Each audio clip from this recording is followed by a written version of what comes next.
Hello friends, good morning. आज question हम लोग बात करें क्लास 10th एनसीईआरटी और चैप्टर 2 है एरिया रिलेटेड टू सर्कल्स। यानी एरिया रिलेटेड टू सर्कल्स का मतलब आपका हो गया वृत्त से संबंधित क्षेत्रफल। वृत्त से संबंधित क्षेत्रफल, ठीक है। और ये सिर्फ एनसीईआरटी है, सिर्फ एनसीईआरटी मैथ्स नहीं चल रहा है। चैप्टर 2 क्लास 10th, आप ये नहीं बोलेंगे क्लास 10th ही चल रहा है। मैंने एक्सरसाइज 12.1 पहले ही कंप्लीट कर दिया है, उसका लिंक मैं डिस्क्रिप्शन में दे दूंगा। आप चाहे तो वहां से आप उस वीडियो को देख सकते हैं। जब तक आप इसको नहीं देखेंगे तो इसका अगला आने वाला पार्ट जो है आपको समझ में नहीं आएगा। और इस चैप्टर को शुरू करने से पहले कुछ बातें हैं जो आपको जाननी बेहद जरूरी है। वो क्या बातें हैं अब देखेंगे ध्यान से। एनसीईआरटी जो बुक होता है इसमें आपको एग्जाम्पल प्लस सब एग्जाम्पल दोनों आपको लेने हैं। मैं आपको एग्जाम्पल प्लस सब एग्जाम्पल वही दूंगा जिसको बहुत ज़्यादा आपको जानकारी है, ठीक है ना, कोई दिक्कत नहीं होना चाहिए। तो आपको एक्सरसाइज भी देखनी है और प्लस सॉल्व एग्जाम्पल भी देखनी है। मैं सॉल्व एग्जाम्पल वही क्वेश्चन दूंगा जो एग्जाम में आने के बहुत ज़्यादा ही आसार होंगे और उसको आपको बहुत ही ध्यान से सुनना है। तो शुरू करेंगे। पहले एक्सरसाइज 12.1 है और इसको शुरू करने से पहले एक चीज़ें जो हैं जो आपको बहुत ही अच्छे से समझ लेनी है। इस चैप्टर का यानी एक्सरसाइज 12.2 का आपको एग्जाम्पल, ठीक है, एग्जाम्पल प्लस सॉल्व एग्जाम्पल दोनों ही आपको बनानी है यदि आपको पास होना है तब। यानी एनसीईआरटी बुक जो सरकारी बुक होता है इसमें आपको पास करने के लिए आपको दोनों बनाना होगा, ठीक है, ठीक है। क्या है बोलो। हाँ चलिए, ये पेज 250 सॉल्व एग्जाम्पल का क्वेश्चन नंबर 2 है। ध्यान से देखेंगे, ये एक्सरसाइज 12.2 है। इसके बैक में पेज जाएंगे 250 आपका solve example question number 2। Question number 2 में क्या कह रहा है, जरा क्वेश्चन को ध्यान से पढ़ेंगे। क्वेश्चन को बनाने से पहले क्वेश्चन में जो भी चीज डिजिट दिया हुआ है, जिससे भी रिलेटेड दिया हुआ उस चीज को क्या करेंगे पहले ध्यान से देखें, क्या दिया हुआ और क्या नहीं दिया हुआ है, ठीक है। तो ध्यान से देखेंगे, इस क्वेश्चन को सॉल्व करने से पहले 2-3 चीजें जो है वो आपको कंसेप्ट पूरी तरह से क्लियर हो जानी चाहिए। बात इसमें आती है त्रिज्यखंड की। इसकी आती है त्रिज्यखंड की आती है। यदि अपन थीटा कोण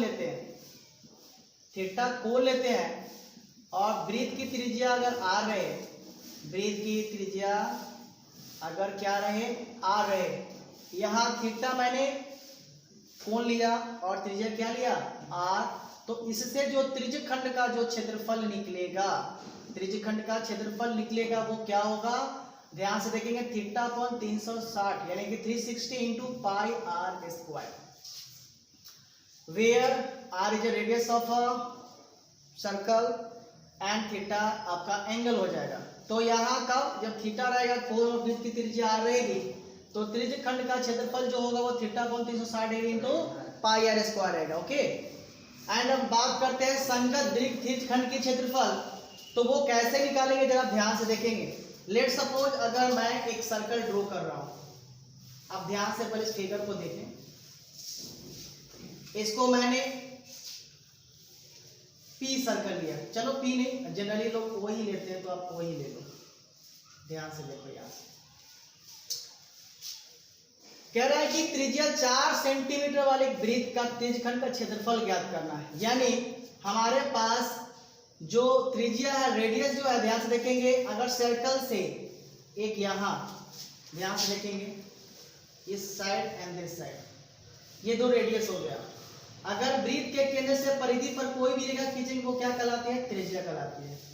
तो हमारे पास जो त्रिज्या है ध्यान से देखेंगे 4 सेंटीमीटर, और ये अर्क है, ये ओ, ये ना लो ए और ये पी कर लो और ये क्या कर लो बी कर लो, ठीक है।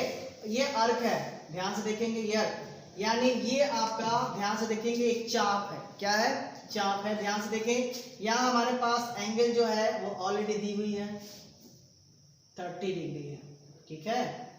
और हमारे पास रेडियस कितना दिया हुआ है 4 सेंटीमीटर, ये भी 4 सेंटीमीटर 4 सेंटीमीटर। तो क्या करेंगे, ध्यान से देखेंगे। जो पहले मैं एक बार बार बता रहा हूं, अगर एग्जाम में अच्छे नंबर लाने हैं तो जो चीज दिया उस चीज को आप सिंप्लीफाई करें। देखिए सिंपल सॉल्यूशन देखेंगे। यहाँ माना कि वृत्त की त्रिज्या क्या होगी 8 सेंटीमीटर तथा एंगल जो है वो कोण थीटा, एंगल अर्थात थीटा जो है वो देखेंगे थीटा 30 डिग्री। लेकिन त्रिज्या तो आपको दी हुई है तो मानने की जरूरत नहीं है, आप डायरेक्ट लिखेंगे वृत्त की त्रिज्या दी हुई है। वृत्त की त्रिज्या कितनी दी हुई है 4 सेंटीमीटर है, तो आप इसको लिख सकते हैं कि प्रश्न में दी हुई है या प्रश्न में। और थीटा कितना डिग्री दिया हुआ है 30 डिग्री दिया हुआ है। तो हमें वृत्त की त्रिज्या 4 सेंटीमीटर मालूम है और एंगल मालूम है, तो पहले क्या कर रहा है त्रिज्यखंड का क्षेत्रफल। तो त्रिज्यखंड का क्षेत्रफल यही होता है, तो आप यहाँ लिखेंगे नॉर्मली त्रिज्यखंड का क्षेत्रफल। त्रिज्यखंड का क्षेत्रफल होता है theta upon 360 degree into pi R square, ठीक है। आप देखेंगे यहाँ थीटा अपन हमें यहाँ दिया हुआ है 30 डिग्री और 360 तो अपन यहाँ लिखेंगे। पाई का मान जब तक आपको नहीं दिया रहे, अगर नहीं दिया रहेगा पाई का मान कि 3.4 लेना है तो आप 22/7 ही रखेंगे। अगर शर्त दे दिया है कि पाई का मान इतना रखेंगे तो आपको इतना ही रखना है, ठीक है। तो पाई का मान जो है वो आपको 3 पॉइंट कितना रखना है 14 और रेडियस दैट मीन्स ये 4 आपको दिया होगा 4, इसका क्या करेंगे होल स्क्वायर करेंगे। अब देखेंगे 10 से 10 कटिंग हो गया। 3 के टेबल में 36 जो है वो 12 टाइम है, यानी 1/12 और ये इसका डिसिमल हटाएंगे तो 314 और डिसिमल हटाएंगे तो कितना जीरो हो जाएगा 00, क्योंकि दशमलव का बदला हो जाएगा 1 और दशमलव के बाद जितने डिजिट उतने अंक यहाँ उतर जाएंगे। और 4 का स्क्वायर कितना हो जाएगा 16 होगा। आप चाहो तो इसको मल्टीप्लाई भी कर सकते हो, 4 से काटोगे तो 4 4 जा 16 और ये 25 होगा। और भी चाहो तो ये कर सकता है 4 3 जा 12। तो हमारे पास 1 में 4 से मल्टीप्लाई करेंगे तो यही रहेगा और 25 में 3 से मल्टीप्लाई करेंगे तो 75 सेंटीमीटर स्क्वायर।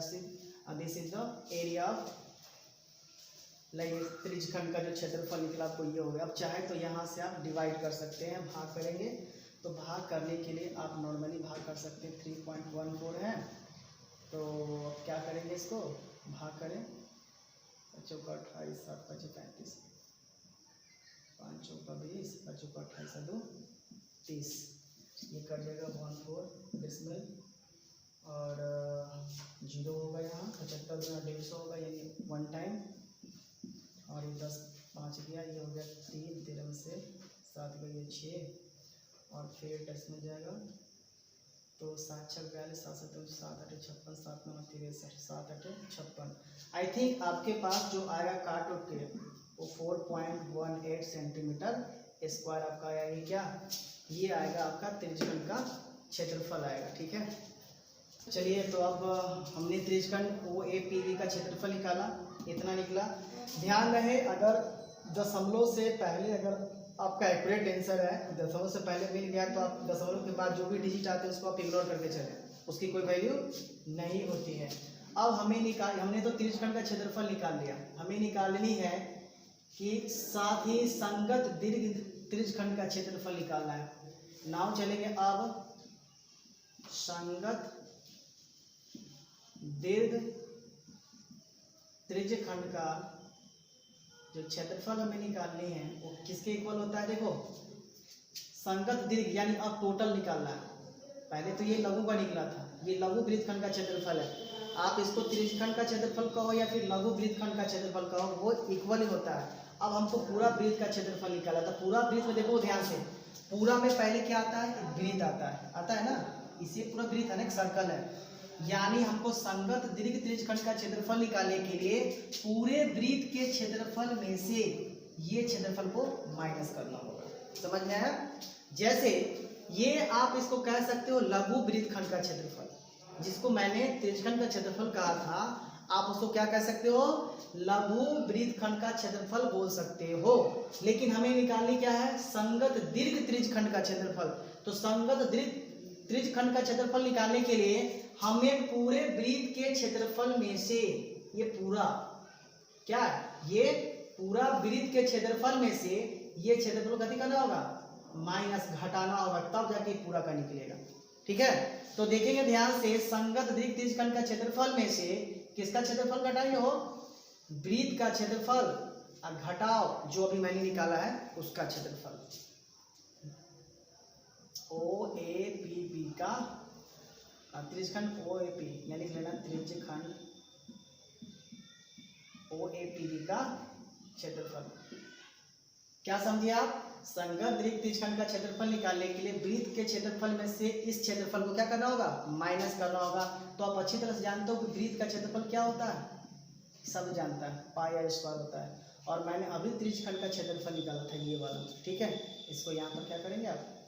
माइनस कर लेंगे। ठीक है, सेंटीमीटर स्क्वायर। अब यहाँ से आप धरो, पाई का मान कितना रखना है हमको? शर्त दिया हुआ 3.14, और रेडियस हमारे पास कितना है? 4 का स्क्वायर है। ठीक है, तो -418 सेंटीमीटर स्क्वायर है। अब चाहो तो ध्यान से देखो, यहाँ से आप डिसमल जो है वो तोड़ सकते हो। तो यहाँ कितना जाएगा? 341 और ये 00। ठीक है, और ये इसको स्क्वायर को कितना टाइम लिख सकते हो? 2 टाइम्स। और क्या करना है? 4.18 सेंटीमीटर जो स्क्वायर है। चाहो तो इसको काट सकते हो। कितने टाइम में कटेगा? 25 टाइम में। तो करना क्या है? ध्यान से देखो, 314 यानी 314 को कितना से मल्टीप्लाई करना है? 4 से। और 20 से क्या करना है? डिवाइड करना है। और कितना माइनस करना है? 418। तब जाके आपका संगत दीर्घ त्रिज्यखंड का क्षेत्रफल निकल जाएगा। फिर समझ लो, पहले क्या करना है कि पाई आर स्क्वायर 3.14 इंटू 4 का स्क्वायर, और ये त्रिज्यखंड का क्षेत्रफल तो हमारे पास ऑलरेडी निकला हुआ है। इसको आप 2 बार तोड़ लेंगे, दशमलव हटा देंगे तो 3.4 और बटा 100 हो जाएगा। इसको काट उठ के बराबर करेंगे तो ऊपर हमारे पास 314 यानी 314 इंटू 4, इसको मल्टीप्लाई करेंगे और 25 से डिवाइड करेंगे। डिवाइड करने के बाद जो भी आएगा उसमें से कितना माइनस करना है? 4.18 माइनस करेंगे तो आपको किसका क्षेत्रफल निकल जाएगा? संगत दीर्घ त्रिज्यखंड का क्षेत्रफल निकल जाएगा।